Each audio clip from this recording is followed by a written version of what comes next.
Photo ತೆಗೆದುತ್ತೀನಿ. ನಿಯತ Kashyap senior ವಿಭಾಗದಲ್ಲಿ ಅತ್ಯುನ್ನತ ಅಂಕವನ್ನು ಪಡೆದಿದ್ದಾರೆ.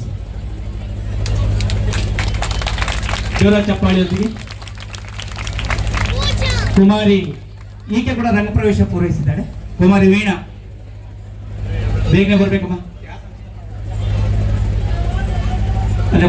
ಕುಮಾರಿ ವೀಣಾ ಈಕೆ ಕೂಡ ಸೀನಿಯರ್ ವಿಭಾಗದಲ್ಲಿ ಅತ್ಯುನ್ನತ ಅಂಕವನ್ನು ಪಡೆದಿರ್ತಾಳೆ. ಜೊತೆಗೆ ಈಕೆ ಕೂಡ ರಂಗಪ್ರವೇಶವನ್ನು ಪೂರೈಸಿರ್ತಾಳೆ. ಮೋಹಿತಾ ರಾಣಿ ಸೀನಿಯರ್ ವಿಭಾಗದಲ್ಲಿ ಉನ್ನತ ಅಂಕವನ್ನ ಪಡೆದಿರುವಂತಹ ವಿದ್ಯಾರ್ಥಿ. ನಿಖಿತಾ ಜೂನಿಯರ್ ವಿಭಾಗದ ವಿದ್ಯಾರ್ಥಿನಿ ಉಮಕ್ ಅವರಿಂದ. ನಿರೀಕ್ಷಾ ಸೀನಿಯರ್ ವಿಭಾಗದ ವಿದ್ಯಾರ್ಥಿ. ಜೋರ ಚಪ್ಪಾಳಿಯೊಂದಿಗೆ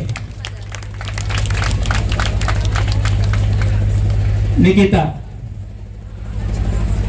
ಜೂನಿಯರ್ ವಿಭಾಗದಲ್ಲಿ ಅತ್ಯುನ್ನತ ಅಂಕವನ್ನು ಪಡೆದಿರ್ತಾಳೆ. ಚೇತನ